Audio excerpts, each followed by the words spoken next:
Hello everyone, so in this video let's talk about another problem from LeetCode. It's an easy little problem. Problem name is divisible and non-divisible sum difference. So as you can see, you are given a positive integer n and m. You define two integers as following. Nums 1 is the sum of all the integers in the range from 1 till n, both inclusive, that are not divisible by m.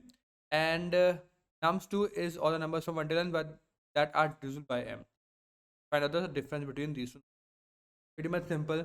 You have to find out what all numbers are there between 1 to m that are divisible by m and the other are not divisible by m. Just subtract all those sum.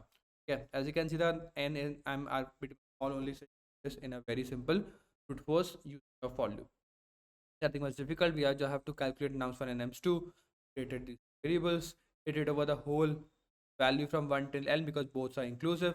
If the number I is divisible by m, increase because it is divisible by m, then add it to nums2 or else in nums1 and just print out nums1 minus. Okay, so nothing much difficult.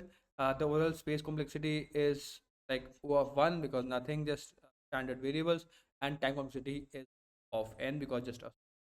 Okay. That's the complete logical code part for this particular problem. Hope you understand. If you have any doubts, in the comment box. I will see you in the next coding and